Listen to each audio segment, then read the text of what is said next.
You might be sitting on a small fortune right now and have absolutely no idea. Somewhere in a drawer, a jewelry box, or a carrier bag from a house clearance, there are pieces that the average person would walk straight past at a car boot sale for 50 pence. Pieces that look unremarkable, unfashionable, occasionally even ugly by modern standards. And some of them are worth hundreds, thousands, or in rare cases, tens of thousands of pounds. The difference between someone who knows and someone who doesn't is what this video is entirely about. Starting with number 10. Number 10. Victorian mourning jewelry. Black, heavy, sometimes set with a lock of someone's hair. To most people who encounter it at an estate sale or in a relative's belongings, Victorian mourning jewelry looks morbid, unwearable, and deeply unappealing.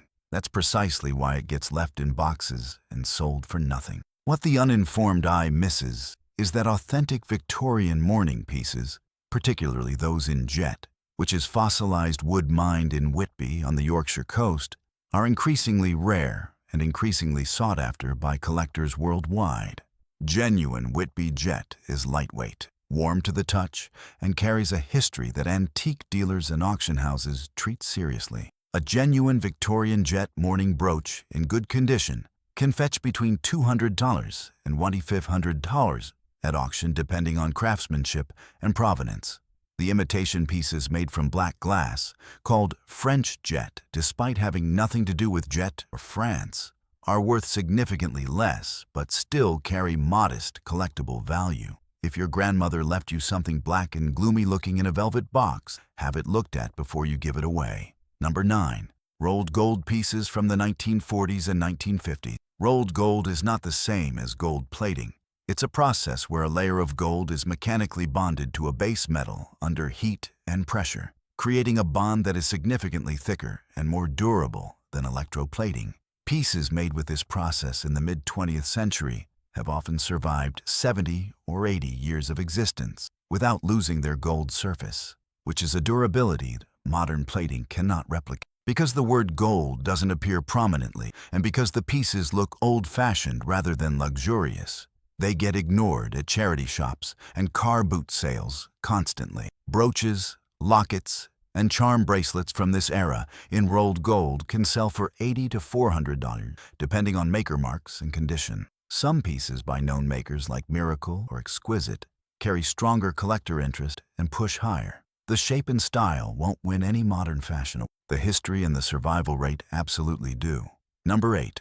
Signet rings with family crests or unusual engraving. Plain signet rings look boring. A thick gold ring with a worn crest or a name etched into the face reads as old and unfashionable to most. At a charity shop, it gets priced at $3 and sits in a tray for months. The reality is that a solid gold signet ring, even a small one in 9-karat gold, contains meaningful gold by weight regardless of the engraving. A 9-karat gold signet ring weighing 6 grams contains about 2.25 grams of pure gold. At current gold prices, the melt value alone sits above $100. If the ring carries a notable family crest or bears a maker's mark from a known British silversmith or goldsmith, the collector value can significantly exceed the melt value. Rings with armorial crests connected to traceable families attract specific buyers in the heraldry and genealogy community who pay well for provenance. The ugly engraving is the exact thing that makes it interesting.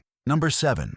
Paste jewelry from the Georgian and Regency periods. Paste is glass, specifically hand-cut glass set in silver or gold foil-backed setting to replicate the look of precious gems. The Georgians used paste extensively because diamond-cutting technology of the era made real stones difficult to shape, and because fashionable women wanted to wear their best jewels safely while keeping originals locked away. Modern eyes see old glass in tarnished settings and assume it's worthless costume jewelry. Auction houses see a different thing entirely. Authentic Georgian paste pieces in their original settings, particularly those with closed-back silver settings, hand-cut stones, regularly sell for $300 to $3,000, depending on complexity and condition. The craftsmanship required to make these pieces by hand centuries ago is irreplaceable. The glass is not the point. The history of the glass is the point. Number 6. Scottish pebble jewelry. Brooches and bracelets set with multiple polished Scottish agates, cairngorms, and other local stones in yellow metal settings look, to modern eyes, like something from a tartan gift shop. The aesthetic is busy, the color combinations are clashing by contemporary standards, and the overall effect is decidedly unsubtle, which is why they get sold at estate sales for almost nothing to people who don't know what they're looking at. Authentic Victorian Scottish pebble jewelry, particularly pieces with silver or gold hallmarks and a variety of well-matched and polished stones, is a specific and active collector category. Good examples sell for $200 to $800 at specialist auction. Exceptional pieces with unusual stone combinations or documented provenance push significantly higher. The stones themselves, particularly deep-colored Scottish agates and golden cairngorms, are now difficult to source, which adds pressure to the existing supply of antique pieces. Before we go any further, if you are already thinking about a specific piece in your possession or a relative's home, subscribe right now, because the next video covers exactly how to get jewelry properly valued in the UK without being misled, and which auction houses actually specialize in pieces like these. That information is genuinely worth having before you take anything anywhere. Number 5. Arts and Crafts Movement Jewelry. The arts and crafts movement of the late 19th and early 20th century produced jewelry that deliberately rejected the polish and symmetry of Victorian mainstream taste. Hammered metals, irregular settings, semi-precious stones in muted colors, enamel work that looks slightly rough by design.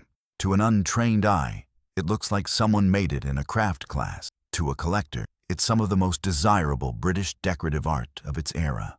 Pieces by known arts and crafts jewelers, including those associated with the Birmingham Guild of Handicraft or the work of designers like Jessie M. King or Arthur and Georgie Gaskin, can sell for thousands at specialist auction. Even unsigned pieces in the correct style and period can reach several £100s. The deliberate ugliness was the point. The movement was a philosophical rejection of industrial perfection. That philosophy is now worth considerably more than the polished pieces it was reacting at. Number 4. Enamel portrait miniature brooches and locket. A tiny painted face staring out from behind a slightly tarnished oval frame looks, to most people, like a peculiar piece of old clutter. The portrait is of someone unknown. The colors have faded slightly, and the overall effect is more unsettling than decorative, which is why these pieces get left at the bottom of jewelry boxes and donated to charity shops where they sit unloved in glass cases for weeks. Enamel portrait miniature, particularly those in gold or pinchbeck frames from the Georgian or early Victorian period, are a specialist collector market with serious appetite. A well-executed portrait miniature in a gold frame with original condition enamel can sell for $500 to $5,000 or more, depending on the artist, the sitter, and the quality of the work. The subject doesn't need to be identified. The craftsmanship is what the market is paying for. Number 3. Bakelite and early plastic jewelry from the 1920s to 1940s. Large, chunky, in colors that don't match anything in a modern wardrobe. Bakelite jewelry, one of the first synthetic plastics ever used commercially, looks dated in a way that seems purely negative until you understand that dated and rare are sometimes the same word. Authentic bakelite from this period has specific tests that can be performed at home, the hot water test and the simichrome test, that distinguish it from later, less valuable plastics. Rare colors, complex carved designs, and documented American or British makers drive the highest prices. A bakelite bangle in a desirable color like butterscotch, red, or deep green with carved detail can sell for $80 to $600 in the UK collector market. Large statement pieces and sets push higher. The size and color combinations that make it look impossible to wear are often the exact qualities that make it most valuable. Number 2. Edwardian platinum and seed pearl pieces. Pale, delicate, almost invisible in photographs. Edwardian jewelry in platinum with tiny seed pearls set in lacy, openwork patterns was the height of Edwardian fashion and is now among the most technically demanding jewelry ever produced. The fine platinum wirework required skills that a few contemporary jewelers possess.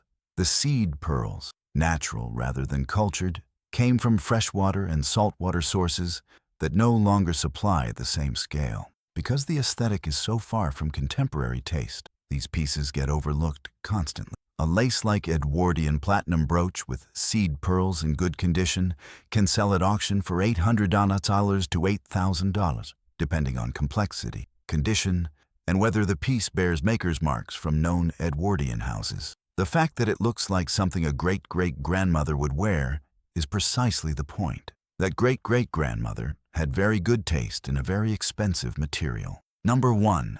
Any unsigned piece with unexpected weight. This is the one that covers everything the previous 9 don't.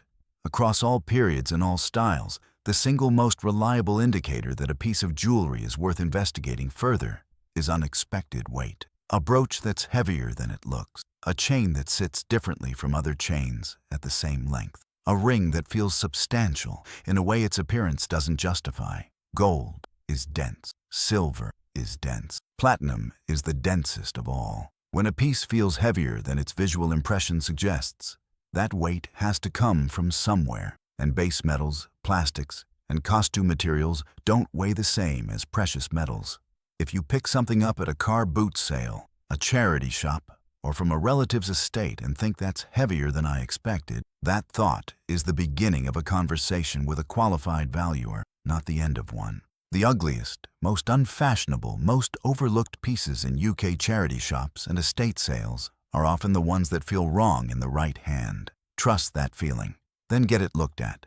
The jewelry industry makes its money on the pieces that look impressive. The collector market makes its money on the pieces that don't.